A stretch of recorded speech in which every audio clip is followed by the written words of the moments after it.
Hi guys, I got a scripture in mind, so I'm just gonna keep it quick and simple.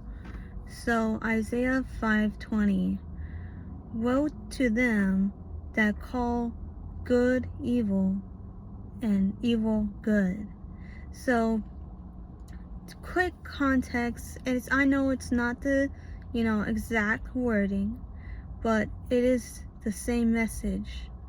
So woe unto them, or woe to them who call evil good, and good for good is evil.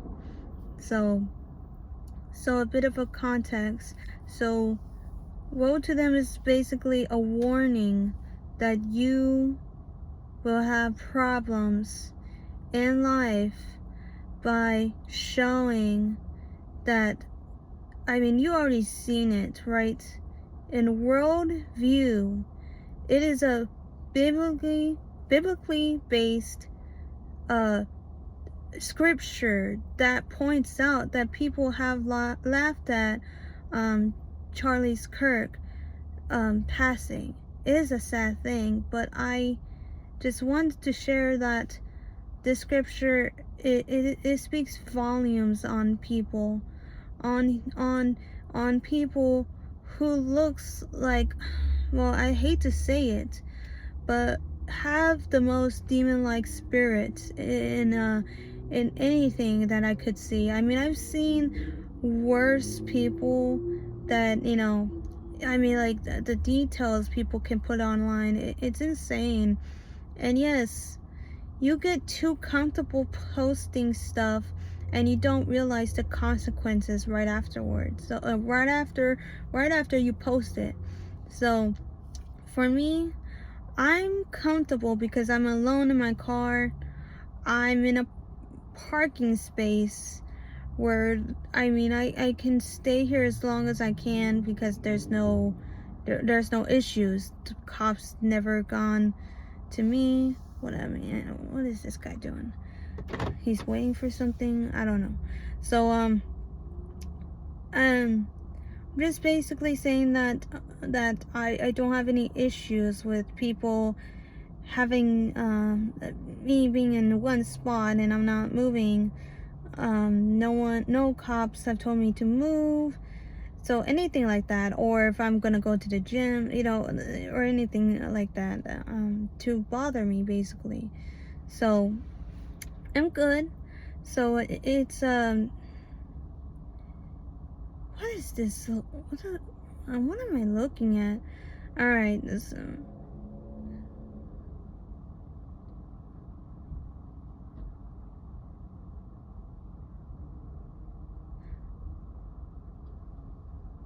sorry, I just thought I saw something. I thought I saw someone putting on their bra, but I don't know. There's, crazy stuff goes here in Arizona like any other places. So shoot, but anyways, I'm just, it's crazy. So what I was about to say, scripture. I already did, but the context of this is that it is giving people a warning to them, and it's woe is misery and sorrow. So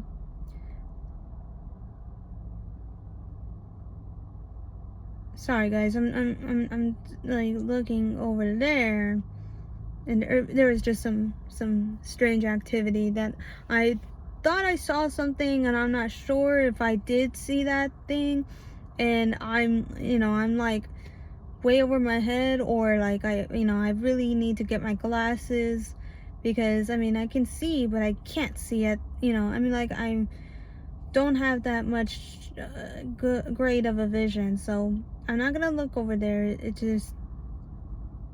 It's crazy. It's crazy. You would think that,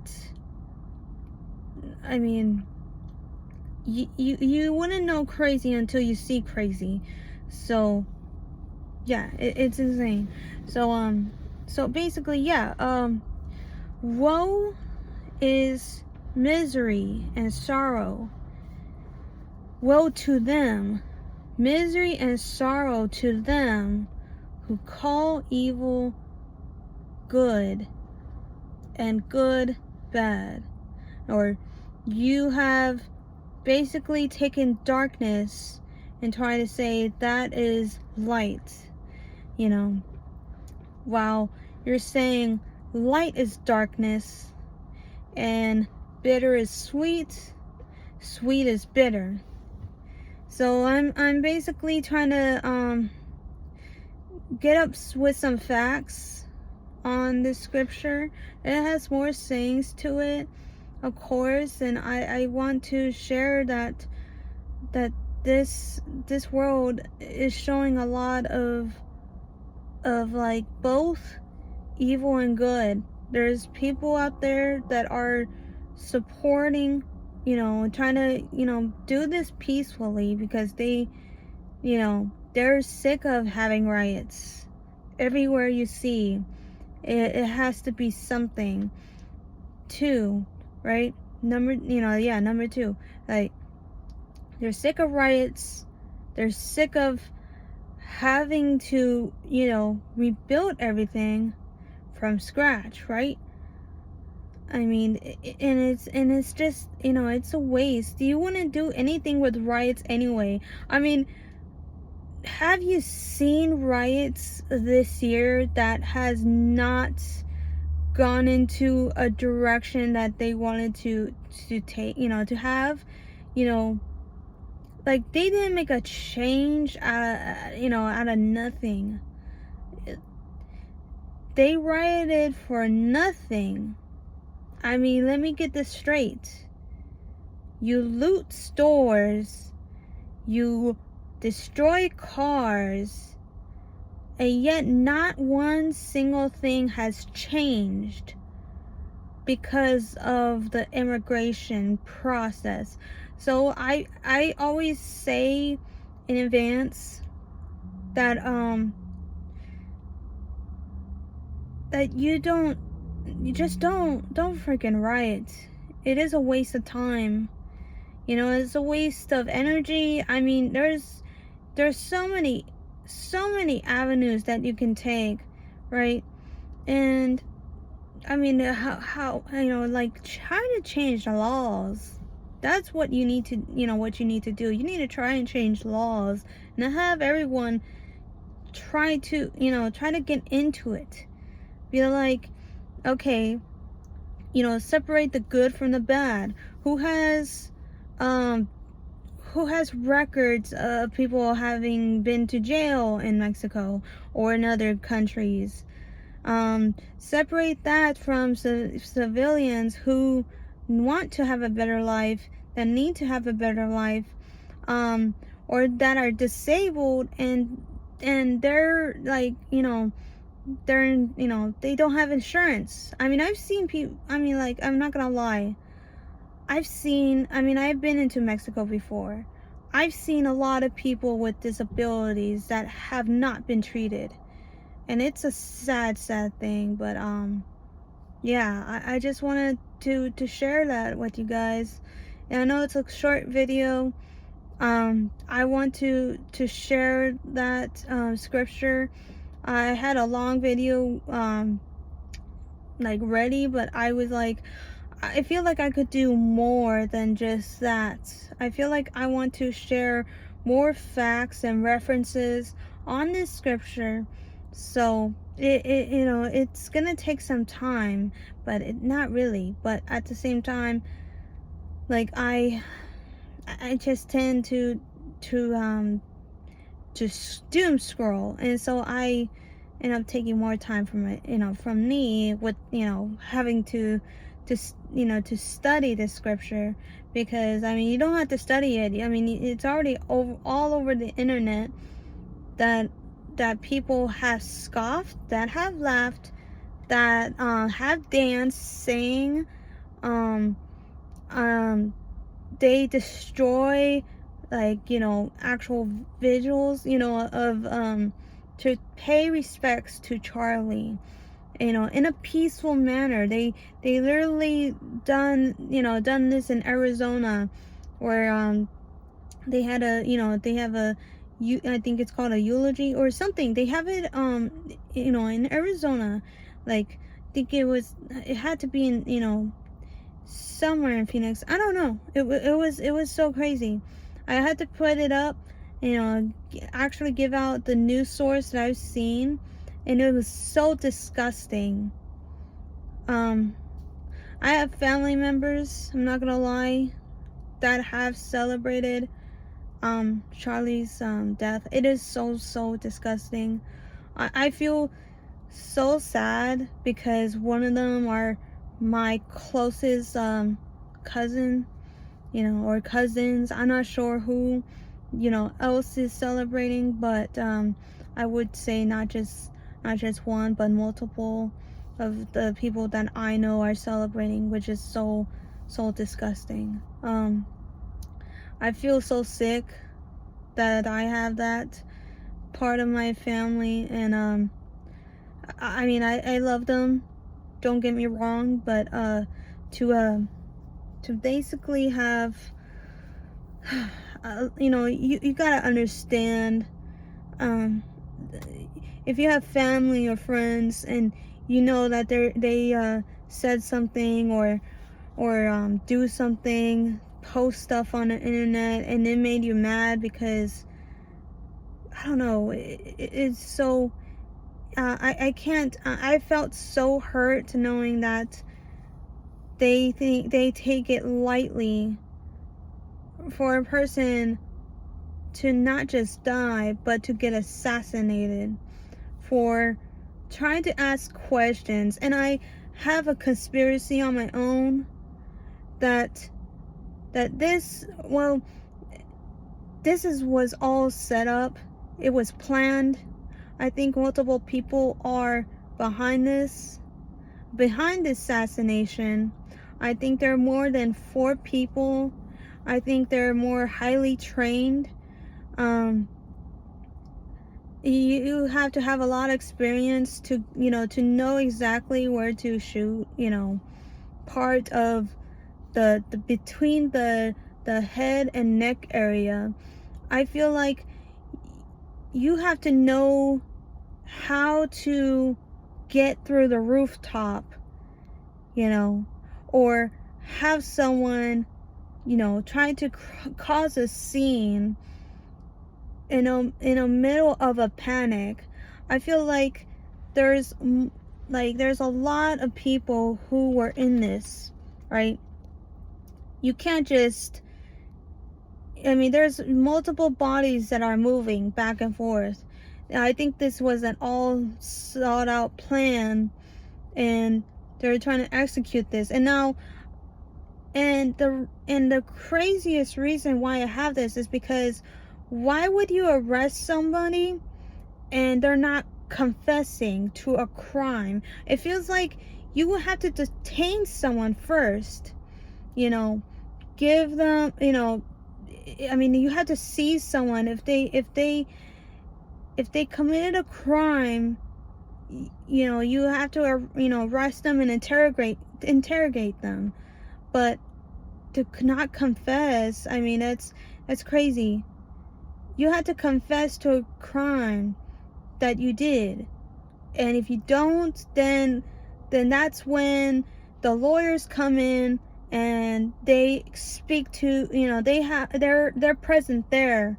So it's not, like, if it's under, still under investigation, that's all they had to say. This guy, he's not cooperating, we have them detained. That's basically what you had to say, that you have this guy detained.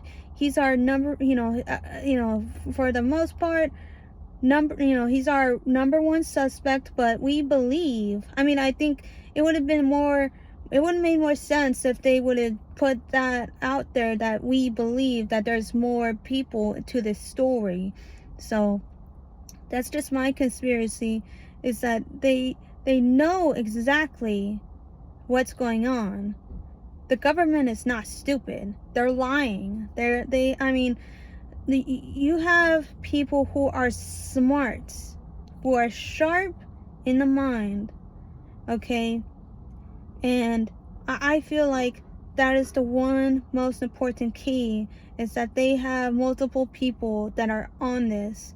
And I feel like they have a whole map of the school, and having to navigate of where you need to go. This person's gonna be here, and this guy's gonna be arrested, and we just need to find a way to have everyone distracted. I mean, I've learned this since college.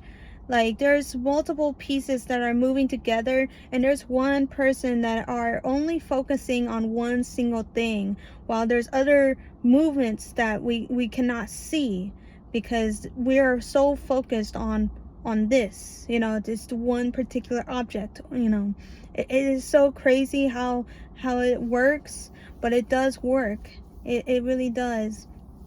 And you know, I just, from, you know, what, you know, like, frustrates me is that people in politics, they dodge the question.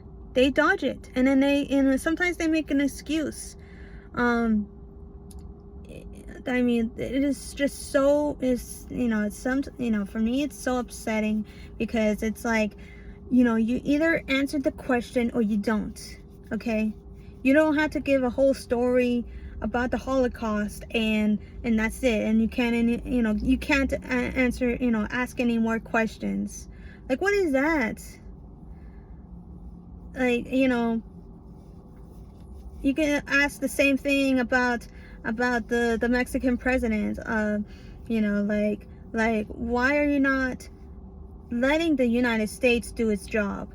And then she could be like, well, only because, you know, the United States of America, you know, back in, you know, the first, you know, first started, you know, like, in history, where they pretty much took over this, you know, our sorry, I thought I saw a bug, but they took over our country, and then they trying to make like a whole story about how, you know, like, this was, you know, this is our stolen land, and that how, you know, they feel oppressed, and they feel depressed because they can't, you know, they can't come back. The Latino and, you know, Latino community, they're you know, they're like, you know, basically trying to survive out there, and etc., etc. They make a whole story based on nothing. They dodge the question and give nothing. No answers. No solid answers. All you could say was, you know, I mean, for me, if I was being accused of something that I know that I didn't do, I mean, for me, in my defense, I would have been offended. I would have been downright angry and sad that people would think that I've done something that I haven't done. And I would go in my, you know, greatest lengths to prove that I was not doing this. You know, instead of giving a whole sob story way long ago, okay? And I'm sorry, right? So many things in history has happened that are very sad. And a lot of people take it to heart. I mean, but if you're being, like, accused of an assassination that people think that you're planned, you know, that you know, you got, you know, you're involved with the planning, then, I mean, for me, I would say no. I was not part of this. I was not part of it at all. And I have so many facts.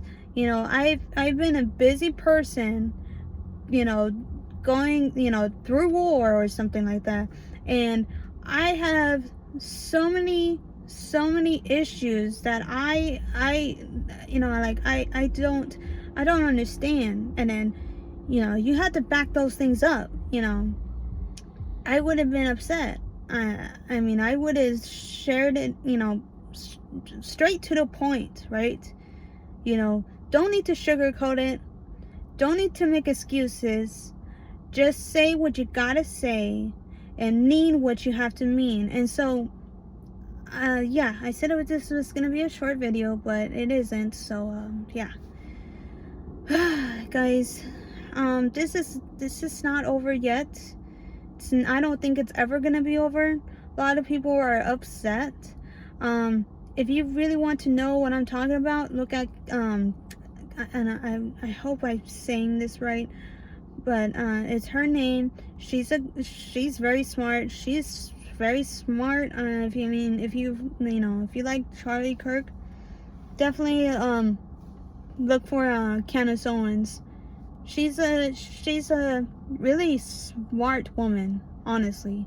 I have seen multiple videos at a time. I mean, she was on fire. Let me tell you that. That was, like, I've seen her recent videos. Dang, man. I mean, you gotta watch out. But she's the type of person who does not take nonsense lightly. Let me tell you that much. She's the type of person that will point people out and say, this is the conversations that I had, that Charlie had. There's a lot of, information that's not right, that it's not stacking up. And I have evidence and proof. So you gotta, watch it. So yeah, I'm hoping to see more, but oh my god, I was like, wow, that's crazy. So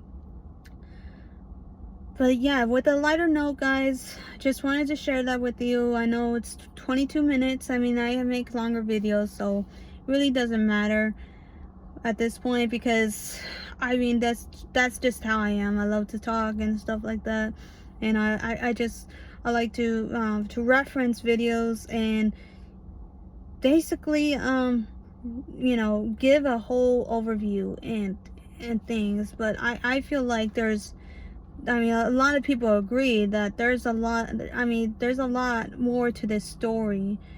I feel like there's a lot of people that are involved with this thing, and it's not just rookies. You don't go to a rooftop in the middle of school. I mean, I feel like there's gonna be one student, a security guard, right, that has access to all the rooms, all the doors that you can possibly find. So that leads to the it could lead to the rooftop, or they could climb it. But I mean, I feel like, it's so weird. I'm not sure if you can, you could jump, that high, but I feel like you can, climb through the roof. And I don't know, there's so many puzzles that are still not in place. There's a lot of things to be said about on this, and I mean, I don't believe every second of it. And yes, a lot of people do believe the FBI now, because they think, well, because Donald Trump is president, they ought to be good, right? They ought to be honest. But I don't think so. The FBI is going to be the FBI. No matter who runs it. It does not matter. The government is going to be always the government. No matter what side it is, there's always going to be a smell of corruption. At least that's my opinion. Not all people are bad, but not all people are good. There's going to be good and bad people. And more bad people, they threaten the good ones. They threaten them with their lives, with prison time, and their family. The most fear-mongering tool that they can use to to go after. And that's something that's always been in play. So I just want to say my part. I That's just my opinion, my conspiracy theory. I mean, a lot of people do agree that this is something. Well, it's not a conspiracy theory, honestly, but it's just we need to have facts in place. There's multiple bodies. There's two people with a gun, but the reason why I'm having trouble with there is that you have to dismantle a weapon to put in your backpack as soon as you shoot. But I'm thinking like, well, isn't when you shoot a gun, it basically leaves a spark. So the gun has to be hot, too hot to dismantle. But I'm not sure. The people need to know if they know how to handle a gun, or they know how to shoot one, and that's just not the case, that it's just too impossible to dismantle as soon as you're running. This is not Call of Duty, guys. This is not Battlefield, where you could just do like a 360 quick scope. I'm being silly here, but no, this is serious. I'm not trying to take this lightly. I'm trying to say you cannot just shoot a gun, dismantle it as quickly as possibly as you can. It takes time to dismantle a gun and then put it all into your backpack, without a trace. And then for it to be hidden in the woods, I mean, is there even a serial number? And also, why the flashlight? It feels like they waited nighttime just to take it. And then I mean, if that was the case too, if it was dismantled and it was in a backpack, why is it like hidden in a case, mounted again, like it was put back together with a flashlight? Let me tell you, it's so weird, it's so crazy. I just don't have any words for this. But it's gonna be crazy. It's gonna be crazy to know. So yeah, see you guys later. It's 8:53. I think I'm just gonna probably have an hour. I'm not gonna go out. It's gonna be crazy today. Cardio session in place. So yeah, I'll see you guys later. Peace.